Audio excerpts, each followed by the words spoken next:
HSC 26 ব্যাচের স্টুডেন্টসরা আজকে আমি তোমাদেরকে 10টা গ্রাফ অর পাই চার্টের কথা বলবো যেগুলো দেখে তোমাদের ইংলিশ ফার্স্ট পেপার এক্সামে আসার সম্ভাবনা সবচেয়ে বেশি। তোমরা অনেকে আমাকে কোয়েশ্চেন করে দেখো যে গ্রাফ অথবা পাই চার্ট আমরা কত পেজ লিখবো বা কত ওয়ার্ডস লিখবো। দেখবো তোমাদের কোয়েশ্চেনে ডান পাশে লেখা থাকে যে 80 ওয়ার্ডস অথবা 150 ওয়ার্ডস, যে পরিমাণটা দেওয়া থাকবে ওইটার প্লাস মাইনাস 10 ওয়ার্ডস লিখলেই হয়ে যাবে। যদি 80 থাকে তোমরা 70 থেকে 90 এর ভিতরে লিখতে পারো, অথবা 150 ওয়ার্ডস থাকলে তোমরা 140 অথবা 160 এর মধ্যে লিখতে পারো। তো চলো আমরা দেখে নিই কোন 10টা গ্রাফ অর পাই চার্ট আমাদের জন্য সবচেয়ে বেশি ইম্পর্টেন্ট। দেখো আমরা এই যে চার্ট বা গ্রাফ চার্ট বা পাই চার্ট আমরা যে লিস্টটা করেছি এটা তোমাদের যে টেস্ট এক্সামের কোয়েশ্চনস অ্যানালিসিস করে প্লাস তোমাদের প্রিভিয়াস বোর্ড কোয়েশ্চনস অ্যানালিসিস করে কিন্তু আমরা এটা সেট করেছি। তো দেখো আমরা এক নম্বরে কোনটা রাখছি, আর এখানে দেখতেই পারতেছো তোমরা যে স্টার চিহ্ন দেওয়া আছে, তো এগুলা একটু বেশি ইম্পর্টেন্ট, একটু বেশি পড়তে হবে। আর হ্যাঁ, আরেকটা কথা বলে নেই যে সাজেশন আসলে কারা ফলো করে, যে সাজেশন হচ্ছে যারা মানে নিয়মিত পড়াশোনা করেন না তারাই আসলে এগুলো ফলো করে। দেখেন ভালো স্টুডেন্ট কখনোই কিন্তু সাজেশন ফলো করে না। তো যারা একটু মানে তুলনামূলকভাবে কম পড়াশোনা করেন তারা একটু শর্টকাট ওয়েতে ভালো মার্ক পাওয়ার জন্য তারা মানে সাজেশনটা ফলো করেন। আর সাজেশনকে ধরা হয় একটা স্মার্ট প্রিপারেশন। কেন?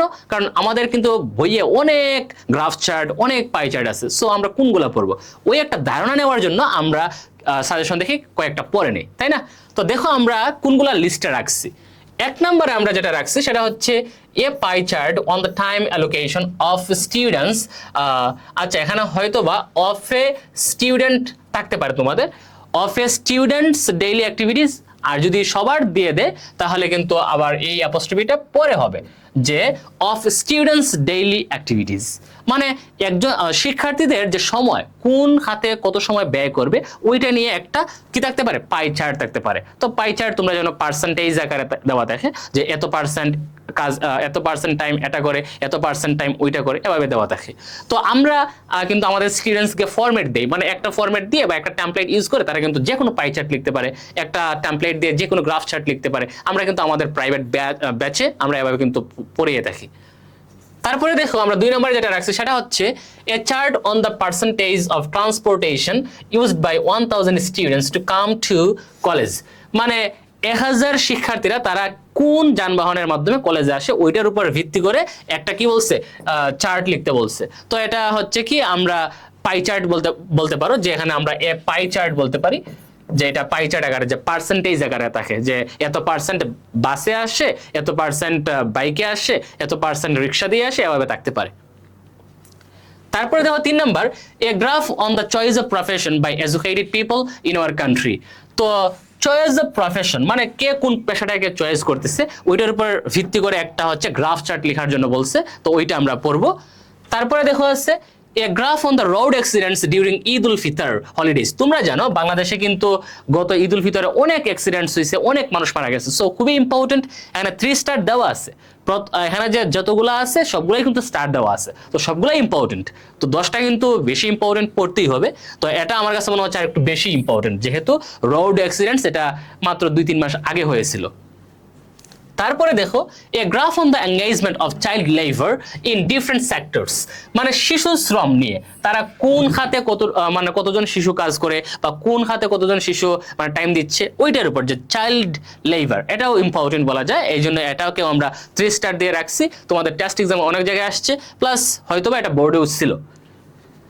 তারপরে দেখো 6 নম্বরে আমরা কোনটাকে রাখছি, the sources of air pollution in a city, যে সোর্সেস অফ এয়ার পলিউশন মানে বায়ু দূষণ কিভাবে হয় ওই সোর্সেস নিয়ে একটা তোমাকে চার্ট, এটা স্পেশালি পাই চার্টে আসে। তো পাই চার্ট লিখতে বলতে পারে তারা যে যানবাহনে কতটুকু বায়ু দূষণ করে, এরপরে হচ্ছে যে ইন্ডাস্ট্রি কতটুকু করে, শিল্প কারখানা যেগুলো আছে এগুলো কত পার্সেন্ট নষ্ট করে বায়ুকে, তো ওইটার উপর ভিত্তি করে একটা পাই চার্ট লিখতে বলে। তারপরে দেখো a graph on the pass time activities of the young people, মানে যারা হচ্ছে তরুণী আছে তারা কিভাবে তাদের পাস টাইম অ্যাক্টিভিটিস, তারা অবসর সময়ে কি কাজগুলো করে ওইটার উপর ভিত্তি করে। তো ওইটাও ইম্পর্টেন্ট, কারণ আমরা জানি বর্তমান সময়ের ছেলেমেয়েরা তারা কিন্তু মোবাইল ফোন অ্যাডিক্টেড, তারা কিন্তু যে ফুটবল খেলতে বা ক্রিকেট খেলতে তেমন যায় না বললেই চলে। তো ওইটাও আমার কাছে মনে হচ্ছে খুবই ইম্পর্টেন্ট, এই জন্য 3 স্টার দিয়ে রাখা আছে। তারপরে দেখো a chart on the percentage of travelers in Bangladesh traveling in different transportations per day, মানে বিভিন্ন যানবাহনে কত পার্সেন্ট লোক ডেইলি মানে তারা পরিবহন করে দেখে, এটার উপর ভিত্তি করে একটা মানে পাই চার্ট হবে, এটা পাই চার্ট অথবা এটা গ্রাফ চার্টও আসতে পারে, যে কোনো আসতে পারে। আমরা কিন্তু আমাদের স্টুডেন্টসকে টেমপ্লেট শিখাই যে কোনটা কিভাবে লিখতে হয়। তো তোমরা অবভিয়াসলি জানো, যেহেতু তোমাদের এক্সাম একেবারে কাছে চলে আসছে, সো আই হোপ তোমরা সবাই জানো। তো এটাও আমার কাছে খুবই ইম্পর্টেন্ট মনে হচ্ছে। আই মিন এখানে 10টাই হচ্ছে খুবই ইম্পর্টেন্ট, কারণ প্রত্যেকটারই দেখো 3 স্টার দেওয়া আছে।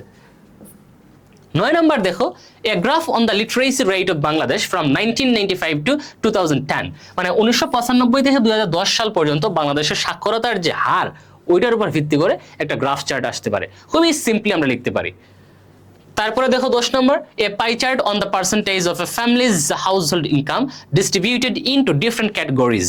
সো এটা দেখো, এটা তোমার হচ্ছে পাই চার্টেও আসতে পারে, আবার গ্রাফেও দিতে পারে, যে কোনো একভাবে দিতে পারে। তো এটাও ইম্পর্টেন্ট, প্রথম 10টা খুবই ইম্পর্টেন্ট। তো দেখো এই 10টা পড়লেই যে হয়ে যাবে বিষয়টা এমন না, কারণ যদি আমি জানতাম যে তারা কোয়েশ্চেন কোনটা দিব, তাহলে তো আমি বলেই দিতাম যে এটা পড়ো।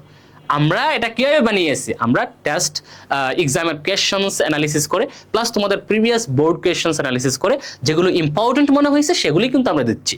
আর আমি আবারও বলতেছি, সাজেশন ভালো স্টুডেন্টসরা কখনোই ফলো করে না। শর্টকাট তোমরা তো জানো, একটা কথা জানো না যে there is no shortcut in success, মানে সফলতায় কোনো শর্টকাট নেই, সব পড়তে হবে, মানে কোনো কিছু বাকি রাখা যাবে না।